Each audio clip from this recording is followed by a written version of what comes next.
Sobat Kairos yang dikasihi Tuhan Yesus, renungan kita hari ini tertulis di Kejadian 2 ayat 7. Beginilah firman Tuhan.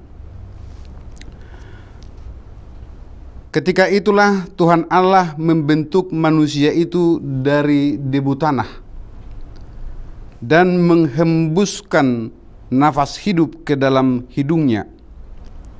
Demikianlah manusia itu menjadi makhluk yang hidup. Sobat Kairos terkasih, pertama-tama yang harus kita renungkan ketika pada hari ini kita memperoleh kehidupan, ketika kita bangun dari tidur kita,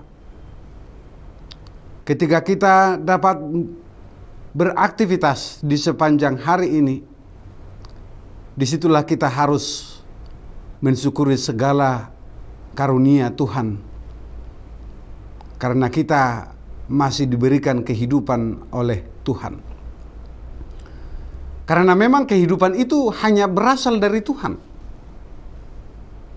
Keberlangsungan hidup kita di dunia ini semata-mata datangnya dari Tuhan. Dan itu jugalah yang disampaikan oleh firman Tuhan kepada kita pada hari ini, ketika Allah menciptakan dunia ini. Kita bisa melihat bahwa di dalam rangkaian penciptaan Allah atas dunia ini, ada suatu perbedaan penciptaan segala sesuatu dan penciptaan manusia. Untuk menciptakan semua itu Allah berfirman, jadilah, maka semuanya jadi. Jadilah terang, lalu terang jadi. Jadilah cakrawala, jadilah benda-benda penerang pada cakrawala, maka jadilah demikian. Demikianlah Allah menciptakan segala sesuatu selain manusia.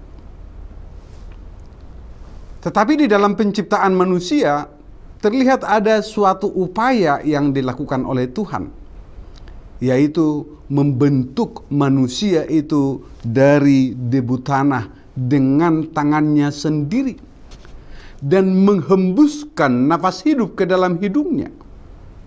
Oleh karena itu, manusia itu menjadi makhluk yang hidup.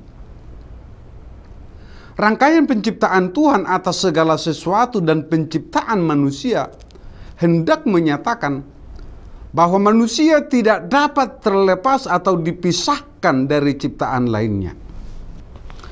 Secara khusus di dalam Kejadian 2 ayat 7 ini sangat ditekankan bahwa bumi yang dipijak ini dan nafas Allah adalah bahan dasar utama yang membentuk kemanusiaan kita.